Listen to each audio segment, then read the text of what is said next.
Chapter 15. Some have described me as being some sort of outsider in the black metal scene, and not really a metalhead, and I would argue that this is correct. Sure, I too had listened to some metal music in my life, but I was never really a metalhead. Concerts were not my thing, and I know because I went to a few. The whole metal look was not my thing, and my musical roots stretched back into classical music a lot more than any metal music. Nor did I drink, I may add. Nor did I appreciate the cheap and drunken rock and roll culture of most metalheads. The odd claim that Euronymous and me were competing for the leader role of that metal music scene is as ridiculous as it sounds. Not only was I an outsider from the start, coming from a completely different background, I more and more not only wanted to leave that scene behind, but also actually took steps to leave it. Yeah, I know.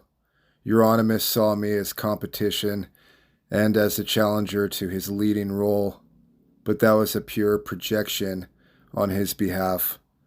I had no interest whatsoever in being the leader of that scene. And everything I've done since proves that. I distanced myself from that scene as much as I could, as early as in 1993, but more and more after that. Later, with black metal turned into a parody of what Euronymous outwards wanted it to be. In reality, he just wanted other bands to stay away. I certainly did not want to be associated with that. What I saw was the rise of a MSM-created genre, only loosely based on what we created in 1991 and 1992.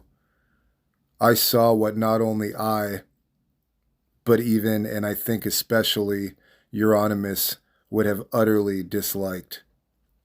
Further, I saw the original black metal guys assimilate into this MSM-created parody of black metal, as if everything about it was fine.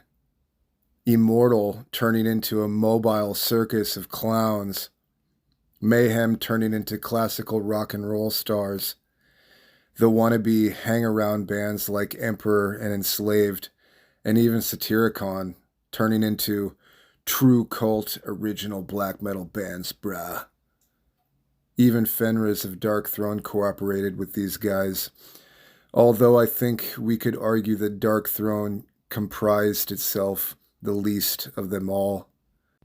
No, sorry, I do not want anything to do with this, and that has been my attitude since 1994. I write about it now to have some sort of closure, to hammer into stone the fact that this is not what black metal was supposed to be. And from a human point of view, it is sad to see how people are so willing to sell out the moment they can. This is also important to stress. These bands were underground because they were new and/or kind of bad. I am sure that had they been given the opportunity to sell out earlier, they would have. They did at first opportunity. Okay, I guess that is what mankind is like, and I am not happy with it. Most people are not Menschen, but Untermenschen. All movements seem to be like that. We saw it extremely vividly with the hippie movement, where these former peace and love people turned into the most vile, hateful, and rotten capitalist pigs and professional liars this world has ever seen. But we see it pretty much everywhere else too.